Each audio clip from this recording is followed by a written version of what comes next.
The American Academy of Pediatrics just released its first comprehensive guideline on evaluating and treating children and adolescents with obesity. Pediatrician Dr. Cyrus joins us this morning to talk more about this report. Good morning, Dr. Cyrus. Good morning. How are you doing today? Doing great. Nothing surprising about this issue other than the fact that now the associations come out with kind of some guidelines and some directives when it comes to this. How big of a problem is this in our country? You know, pediatric obesity has really grown into an epidemic, and it's sad to say, but it is true.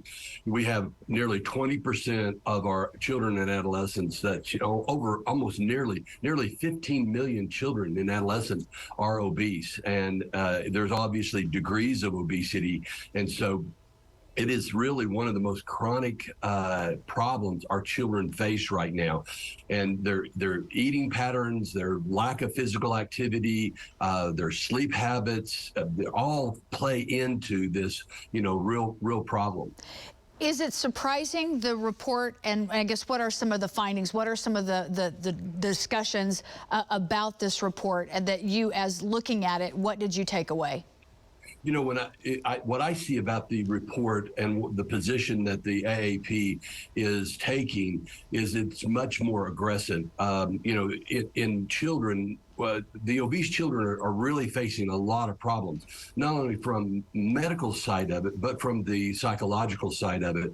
The aspect of diabetes, mobility issues, high blood pressure, those things I'm seeing earlier and earlier. Even medical conditions where they're so big that it's affecting other organs of their body, and so it becomes a very life-threatening type situation where it may not affect their life early in their teens or in their 20s, but it's affecting it in their 30s and 40s, and it can even actually shorten their lifespan. So it becomes even a psychological problem for the children because they're maybe humiliated, or they're not allowed to participate in certain things. Let's talk about some of the treatment options, and I'm going to put this full screen up so viewers can see at home. And some folks may find some of this a bit surprising, if not shocking. So one of the suggestions it talks about using motivational interviewing as young as 2 years of age. You know, when I started my residency some 25 years ago, we didn't really approach obesity until around 10 to 12 years of age. Then it dropped back to 6, and now we've actually rolled it back all the way to 2 years of age. If the child is in the obese category, and we've actually changed our category. We have an overweight category. Before now, we have an obese category, and so we start to talk to the parents about, what are you buying? How much activity is going on? Things along that line. So yes, this whole process has gotten to be a little, not a little, but it has definitely become more aggressive as far as addressing this problem, because we have to cut it off and make sure that our children don't reach these obese levels. Because it is so hard to reverse them. Right.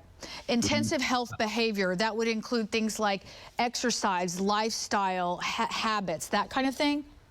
Exactly. There's so much about just getting off the couch and just walking. I try to teach my students, hey, please try to walk and just get up. And a lot of people have an iPhone or an Android phone, and they have a health app on there. They can show how many steps they 10 to 15,000 steps a day. You can start causing the category to be or the obesity to start to drop. And then the two other things I wanted to mention, pharmacotherapy or medication and bariatric surgery. To me, that was probably the biggest wow moment for me, because that's something you think of down the road, but this is even recommended for teenagers.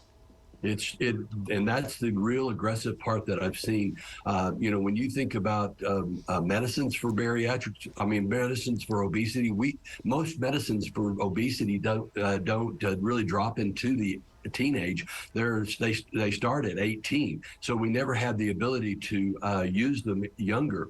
But now some of the medicines have indications for 12, 13 years of age. And then bariatric surgery, when you have a severely obese child who's having other organs of their body affected by the obesity, the lack of movement, the joints, things along this line, that makes that sets up for just the problem just to really literally move right into adulthood and a shorter life if it's not taken care of soon enough. Dr. Cyrus, thank you. I want to just remind people it's very, very important to have these conversations with your pediatrician. Every child is different, but have these conversations early to help alleviate this problem long term.